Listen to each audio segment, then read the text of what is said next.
Y en la entrevista principal vamos a conversar con el ex ministro de Planificación, exdiputado Andrés Palma. Hola, Fernando. ¿Cómo estás, Andrés? Bien, bien. Muy Contento de estar aquí contigo nuevamente. Pero encantado. Andrés, tú sigues siendo demócrata cristiano. Sigo siendo demócrata cristiano. Déjame hacerte una pregunta al respecto, que tiene que ver con algo que me imagino lo conversas con tus camaradas comúnmente. Cada cierto tiempo en la historia, tú ves partidos que pasan de ser muy fuertes, muy potentes en algún momento de la historia, después se empiezan por distintas razones a desmenuzar o a dividir, etcétera. Le pasó al Partido Radical, le pasó al Partido Conservador, le pasó a la democracia cristiana en la época de Frei Montalva, que no necesitó coludirse ni ser tener una coalición con nadie, ganó solo la democracia cristiana, y le pasó a la Unidad Popular, le pasó a una serie de partidos de la izquierda, y hoy día hay una situación bastante interesante respecto de, a ver, en un periodo ya de siglo XXI, con tecnologías dominantes y donde las inteligencias artificiales preocupan por aquí y por allá, ¿qué tanto esto afecta a los sistemas políticos, esta subdivisión permanente que se está viendo en cada cierto tiempo? Yo creo que las subdivisiones tienen que ver con la falta de liderazgo o la multiplicidad de liderazgo. Uno no sabe si es que hay muchos liderazgos o es que faltan liderazgos. Entonces, cada pequeño reyesito o reinecita quiere tener el control de un aparato para su proyecto. Y bueno, cuando se pierde el control del aparato grande, hay gente que se ve tentada a tener un aparato más pequeño. Hay partidos que tienen esa historia de siempre. Sí. En el caso de la democracia cristiana, las últimas decisiones no son doctrinarias, como fue el MAPU cuando se separó de la democracia cristiana, que se definía... La izquierda cristiana también. Es que la izquierda cristiana nunca se definió como marxista, pero el MAPU se definió como marxista. Entonces, sí. ¿Ya? Ahora, las últimas decisiones, uno decía, tenemos la misma doctrina, tenemos el mismo pensamiento, pero el viraje que han tomado Amarillo y Demócrata es tal que uno no sabe si antes decían que pensaban una cosa y no la pensaban, o ahora dicen que piensan una cosa que no es la que pensaban antes. No sabe bien cuál es el horizonte. ¿De qué manera crees tú, Andrés, afecta el que no tengas de alguna forma bases más sólidas en términos de la estructura de partidos en un país? ¿Qué tanto te puede afectar eso y qué tanto es parte de la decisión en plena libertad que tienen los ciudadanos de escoger donde se siente más cómodo? Yo creo que hay dos fenómenos en eso que sería interesante pensar o revisar. Uno es que, ¿qué es lo que le pasó a la democracia cristiana? Tú miras cuál es la diferencia entre la democracia cristiana y el PPD, la democracia cristiana y los liberales, la democracia cristiana y los socialistas. Cuando todos se convierten plenamente en demócratas y en demócratas progresistas y todos luchan por la justicia social desde la democracia y conservando el sistema democrático, entonces todos nos parecemos, ¿ya? Todos nos parecemos. ¿En qué nos parecemos tú y yo y la nieve? ¿Ya? Tú en lo blanco y radiante, yo en deshacerme. Pasa eso con los partidos, ¿ya? Y el otro fenómeno es que lo que te estaba diciendo yo, los liderazgos individuales empiezan a pesar mucho porque no hay una crisis institucional por el hecho de que tú te cambies de una posición a otra posición. Porque si todos creen en el sistema democrático, entonces no hay una amenaza al sistema. Entonces yo puedo armar mi propia posición, mi propia propuesta, ¿ya? Pero yo creo que al final la falta de partidos sólidos, ante tu pregunta de fondo, la falta de partidos sólidos significa ineficacia en la política nacional, ¿ya? los 30 años de la Concertación, ¿ya? Los 20 años de la Concertación, fueron 20 años de la Concertación, ¿no es cierto?, tuvieron la ventaja de que era una coalición que al principio no estaba afiatada, pero se fue afiatando con el tiempo y hubo continuidad de política. Y la continuidad de política es más razonable que la alteración de la política que vino después en los 14 años que siguen, que hemos tenido, vamos para allá, para el otro lado, para allá, para el otro lado, yo estoy haciendo algo, le cambio el nombre y, en fin, la descontinuidad de las políticas afecta el desarrollo de los países, sin duda alguna. Entonces, la descontinuidad se da por agotamiento de una propuesta, pero también por esto de la atomización, la falta. ¿Por qué se agota una propuesta? Porque quienes la impulsan no se renuevan, no son capaces de hacer un planteamiento que convoque a la mayoría que convocaban originalmente. Ahora, ahí hay un punto bien interesante, Andrés, que es el siguiente. Durante mucho tiempo, en la época de la antigua democracia y después de la dictadura, pero uno buscaba en los partidos dos cosas. Coincidir con la idea que uno tenía, o sea, era doctrinariamente uno afín, una definición, claro. Una definición. Y segundo, buscabas al líder que era normalmente gente bien preparada, que estudiaba mucho, y tuviste los Jorge Alessandri en la derecha, tuviste a Eduardo Frei, Allende, que armó un colectivo que era la Unidad Popular de muchos partidos en la izquierda, pero tenía un arrastre también innegable. Y ante los gobiernos radicales también, personas que en sí mismos eran muy grandes. Hoy día, y eso te lo voy a preguntar, de pronto vemos, y tú eres parte de un foro bien interesante en ese sentido, donde empiezan a aparecer ya no De Gaulle o Mahatma Gandhi o este personaje que los partidos básicamente viven a sus pies, sino empiezan a aparecer formas de ligarse con los territorios, con la ciudadanía, en cosas específicas que dan otra institucionalidad. No necesariamente los partidos. Puede haber gente como en el foro que tú eres parte de él, que no necesariamente milita en ninguno de los partidos, pero sí quiere ser parte de ese grupo humano que tiene que ver con su territorio. Bueno, lo que pasa es que en algún momento los grandes proyectos tienen que ver con esta conversión a la democracia, ¿ya? Pero la democracia, hay distintas democracias. Hay democracias más solidarias, hay democracias más individualistas. Sí.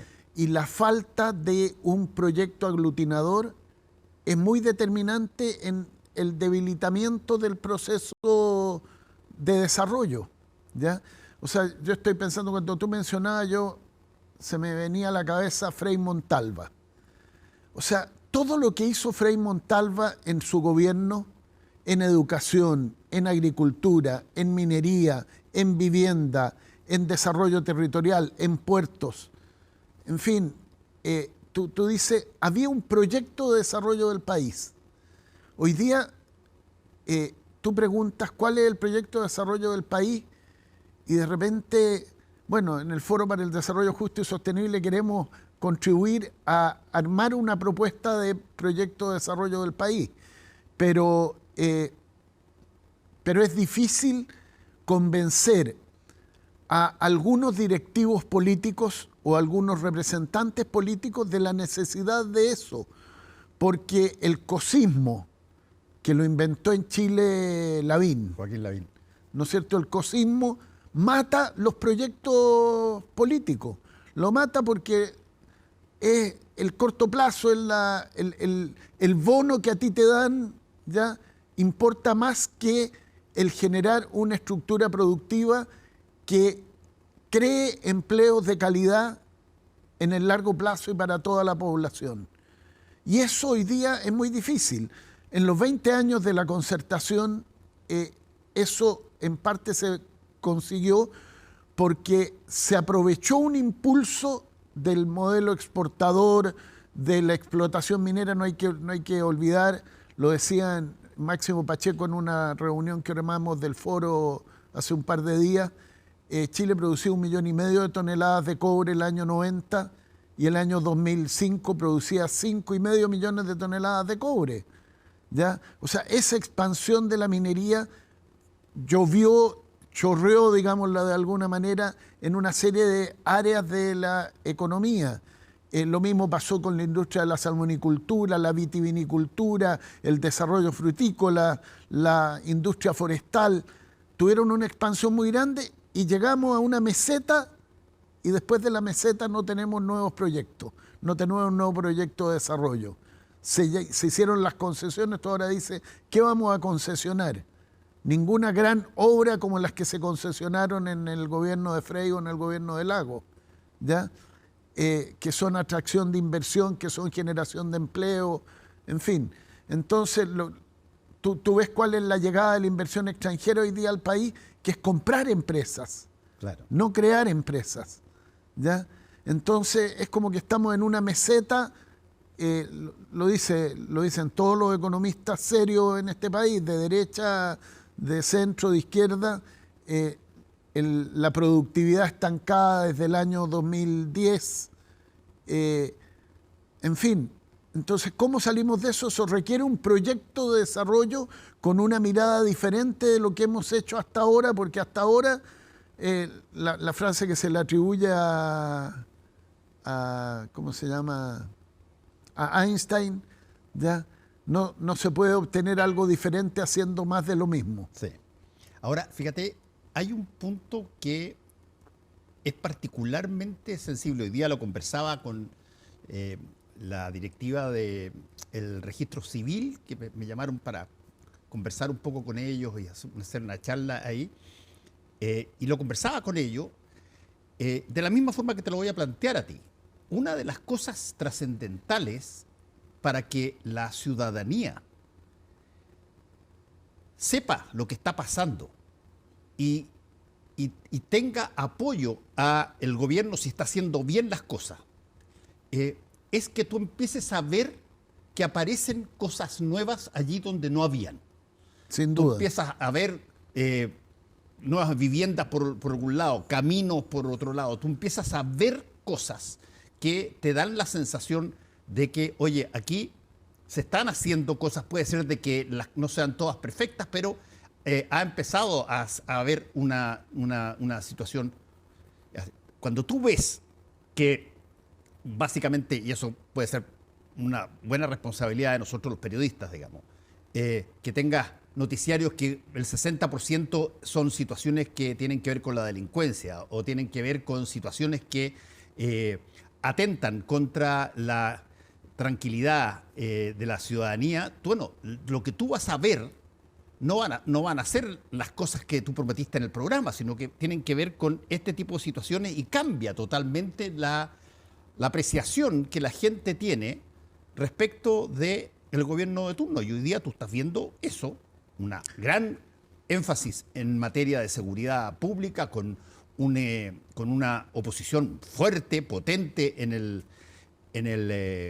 Congreso, y como te decía anteriormente, uno empieza a buscar dónde están las cosas nuevas que tenían que hacerse. Bueno, yo creo que lo que pasa es que temas tan serios como el tema de la seguridad te comen cualquier discurso. Sin duda.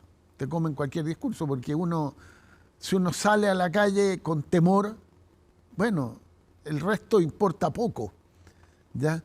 Si además de eso tú vienes de un ciclo de un ajuste brutal. Yo he defendido mucho, yo he criticado al mundo empresarial porque no reconoce el ajuste brutal que hizo el gobierno de Boric, que era necesario hacerlo y que es costoso para cualquier gobierno. No es un gobierno populista, un gobierno, cuando hablaban de Chilezuela o cosas por el estilo, esos gobiernos no hacen ajustes y los países terminan en el suelo. Y aquí nosotros no estamos en el suelo como país, ¿ya? Y se hizo un ajuste brutal, pero tremendamente brutal, ¿ya? Y terminamos con la inflación controlada, con el país creciendo, retomar la senda de crecimiento, ¿ya? Con buena valoración de los inversionistas externos, mejor que la de los inversionistas locales, ¿ya? O sea, flujo de capital externo más alto de la última década. Entonces eso, pero a la gente no le llega porque el tema de la seguridad pesa mucho, claro, y porque hay un tema en este ciclo que es muy jodido, que es que lo que más genera empleo es la construcción. Y la construcción se mueve por el impulso del gobierno, pero por el impulso privado que da crédito de largo plazo, el crédito hipotecario. Y con la tasa de interés que tenemos hoy día, no hay crédito hipotecario que se dé. Entonces la construcción está parada, la construcción de vivienda particularmente está parada, la construcción de vivienda privada, porque la construcción de vivienda pública está como avión, ¿ya? Está andando a una velocidad muy, muy sostenida. Pero la vivienda privada es más o tan importante como la vivienda pública. Si pensamos, debe ser como mitad y mitad. Y si tú tienes parada la mitad de la construcción de vivienda, eso la gente lo siente porque los empleos son de menor calidad, crece la informalidad, en fin, la gente que tiene que buscar de qué vivir. Entonces, pero cuando la construcción se reactiva, la economía anda mucho mejor. Entonces, si tú teníamos una inflación creciente, teníamos que bajar el gasto público para contribuir a parar la inflación, y había que subir la tasa de interés para frenar el gasto en consumo y parar la inflación, ese ajuste se hizo y es brutal. Y el impacto en la construcción es brutal todavía porque todavía la tasa de interés está muy alta. Entonces, mientras no tengamos una tasa de interés que permita reactivar el crédito hipotecario, la economía no va a crecer más que al 2%, al 2,5%, porque necesitamos un impulso generador de empleo, generador de dinamismo, que se extienda por todo el territorio. ¿Y cuáles son esos?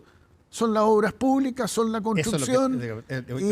Todo en ese escenario que tú estabas describiendo, todo lleva a Keynes, que planteaba, acuérdate tú, cuando hay mala época en los gobiernos tienen que sacar plata y empezar a generar obras públicas. Ahora, eso lo hizo el presidente Lagos en su momento también.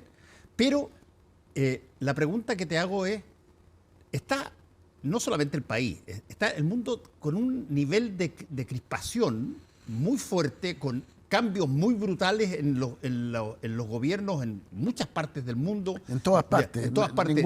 Solo Putin se reelige. Claro, Putin puede seguir religiéndose, pero, y Maduro también. Pero la cosa es que hay llamémoslo así, una tolerancia muy pequeña para cualquier cosa que no coincida con lo que yo pienso, para ponértelo así.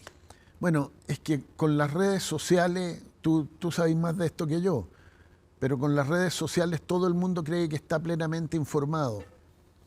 Y no está informado. No. ¿Ya? No está informado. Y en el caso chileno estamos más desinformados que en otros países porque hay muy poca pluralidad en los medios. Ya puede ser responsabilidad de la concertación, puede ser responsabilidad de quien sea, pero la realidad es esa, ¿ya? Entonces, pareciera ser que hay un medio que todos los días titula que todo anda mal. Entonces, la élite del país que se informa por ese medio dice todo anda mal. Y no anda todo mal, si no anda todo mal, ¿ya? O sea, uno ¿cómo se dice? Se mete un poquito más, hace pirquineo en los datos, digamos, se mete un poquito más adentro y ve que si aún en el tema de la delincuencia estábamos teniendo avance hasta el asesinato de los 3 carabineros, ¿ya? Que da la sensación de que no hay ningún avance, pero estábamos teniendo avance. Hoy día yo venía escuchando en la radio, no cuando venía para acá, pero en la tarde estaba escuchando en la radio. Es tremendo el juicio que está en Arica Sí. a la banda esta, Sí. al Tren de Aragua, o como se llama, algo así se llama, ¿no? Pero es tremendo, y las acusaciones y las pruebas.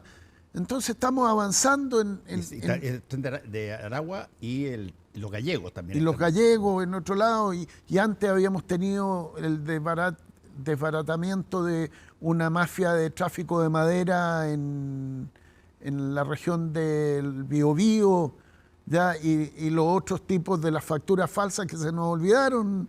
30 tipos presos, 30 personas presas por facturas falsas por 100.000 millones de pesos, no sé qué cantidad. Esos son avances en temas, Sí. en esos temas, pero la sensación es que no hay caso, no se puede avanzar por ningún lado.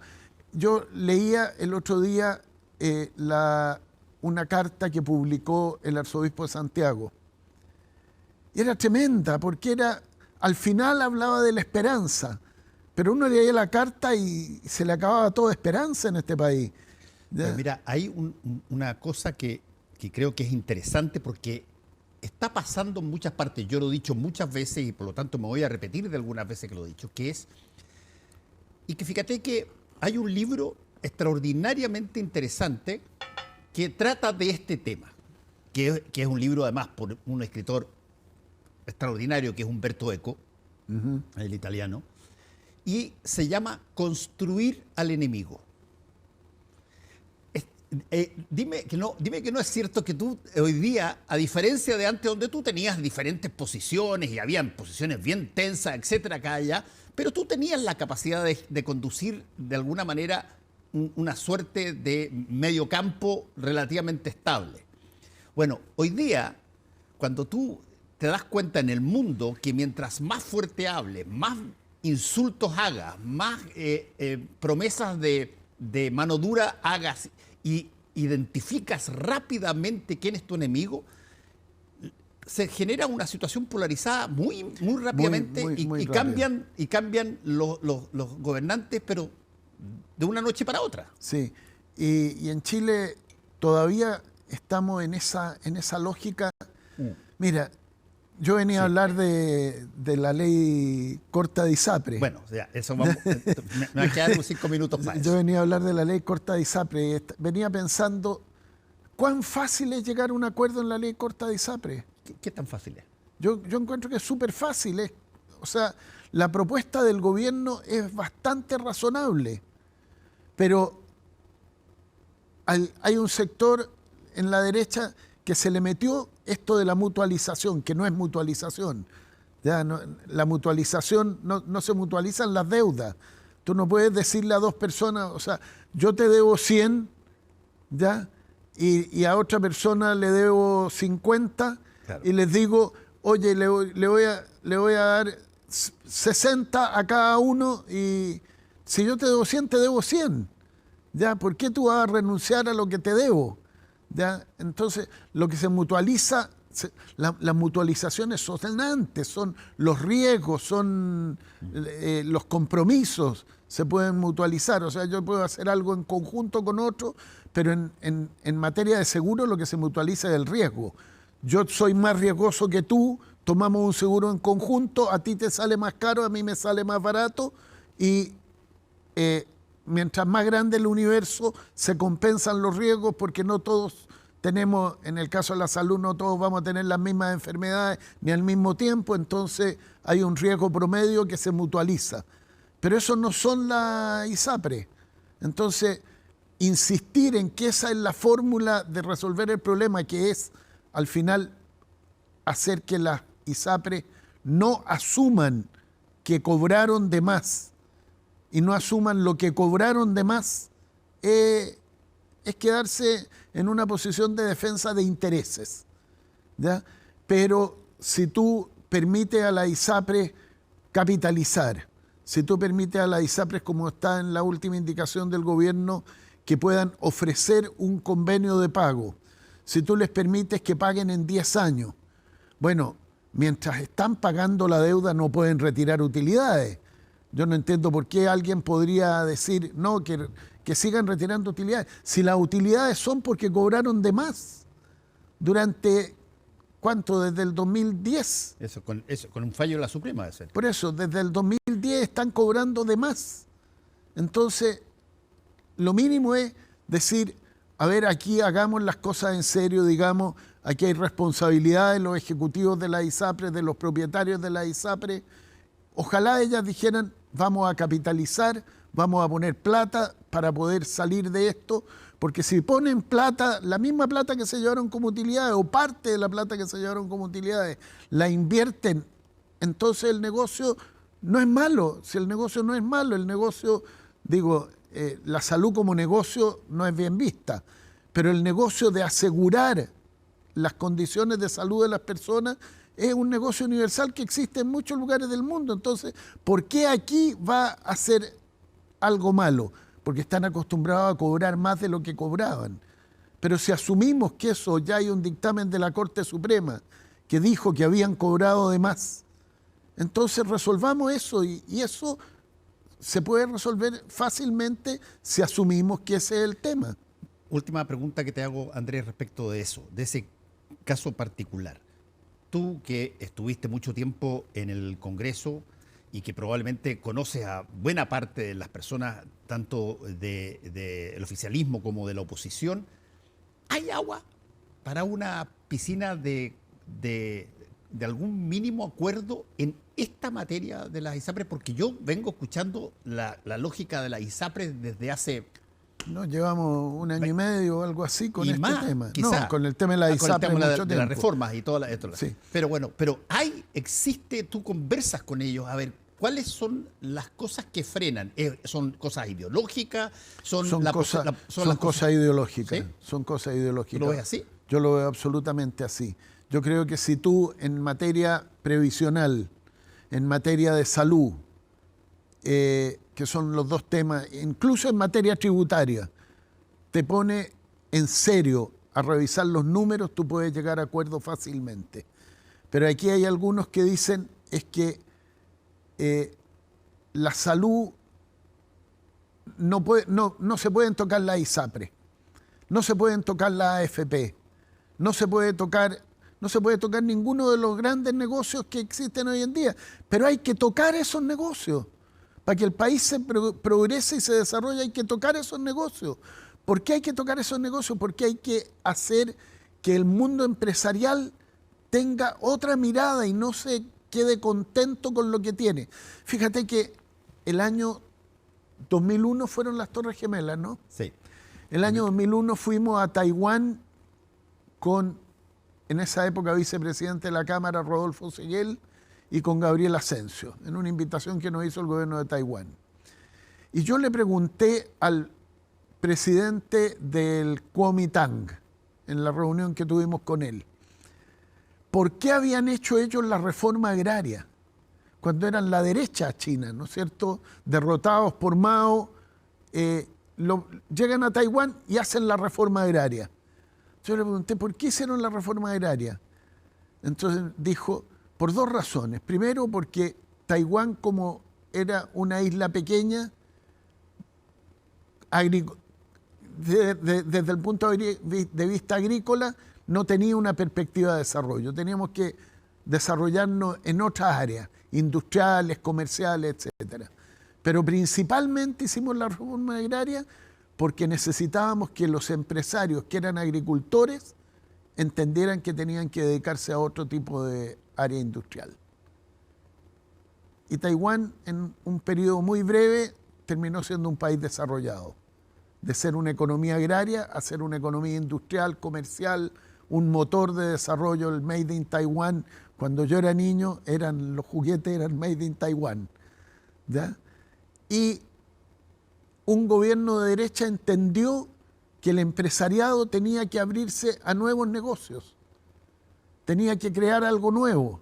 Aquí estamos con la industria del litio, con la industria del hidrógeno verde, que son grandes oportunidades, pero también tenemos que ver cómo resolvemos el problema de la industria del acero, porque sea un sector estratégico, entonces vamos a seguirlo subsidiando permanentemente o vamos a decirles que tienen que mejorar su competitividad de alguna manera mayor aún de lo que han hecho hasta ahora.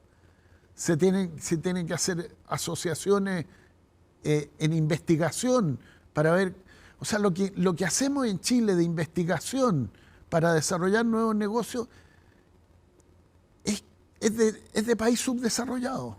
Muy poco es esto. Es de país subdesarrollado, en nada, menos de el 0,5% del producto. Hoy día todos miramos a Israel con Netanyahu, sí, que es una cosa atroz, pero Israel, que es un país chiquitito, destina el 6% del producto a investigación y desarrollo. El 6%, y por eso nuestras armas, cuando decían que que Boris estaba creando un conflicto porque ponía en peligro nuestra seguridad porque tenemos convenios sobre los temas militares y de seguridad con Israel. Bueno, porque ellos investigan esos temas y desarrollan equipos y nosotros les compramos los equipos desarrollados. Pero ¿por qué nosotros que tenemos hoy día 800.000 jóvenes en la universidad? 800.000 jóvenes. Proporcionalmente yo creo que es el país del mundo que tiene más jóvenes en la universidad. Y tenemos 1.200.000 jóvenes en la educación superior. ¿Ya? 2 de cada 3 jóvenes de 18 a 24 años están hoy día en la educación superior. ¿Por qué no estamos sacándole provecho a eso? ¿Por qué los empresarios no buscan talentos, que está lleno de talentos, ¿ya? Para innovar en la empresa, innovar en negocio? ¿Ya? ¿Por qué tiene que hacerlo el Estado? Cuando dicen el Estado es lento y resulta que el que tiene que poner la plata para innovar es el Estado. ¿Por qué tiene que ser el Estado y no puede ser el sector privado como ocurre en los países desarrollados? Bueno, es un temazo. Sí, vamos a tener que seguir conversando otro día. No, es un tema muy entretenido y yo sé de empresarios que, fíjate, están pensando un poco en eso porque los he entrevistado a algunos de ellos y he conversado con otros. Ellos están atentos a ver dónde empezar a invertir para el futuro, para las cosas del futuro. Y es cierto lo que tú dices, no son muchos, pero fíjate que para la política casuística de pronto corta alas. Para la pandemia, el gobierno Piñera llamó un concurso para que las universidades produjeran respiradores, sí, porque había una crisis mundial de respiradores. Y se presentaron 5 o 6 universidades y 2 o 3 desarrollaron respiradores o aparatos que ayudaban al proceso. ¿Por qué no se pueden hacer esas cosas con mayor amplitud? Cuando no hay amenaza. Cuando no hay una pandemia, cuando no hay una amenaza. O sea, yo creo que este país está lleno de genios que no se están aprovechando. Yo conozco varios casos y uno dice, si no cambiamos la manera de hacer las cosas, vamos a seguir en esta meseta del 2%. Bueno, Andrés, muchas gracias por haber estado con nosotros aquí en Última Mirada. Y yo espero que haya acuerdo en el tema de la ISAPRES, porque lo necesitamos.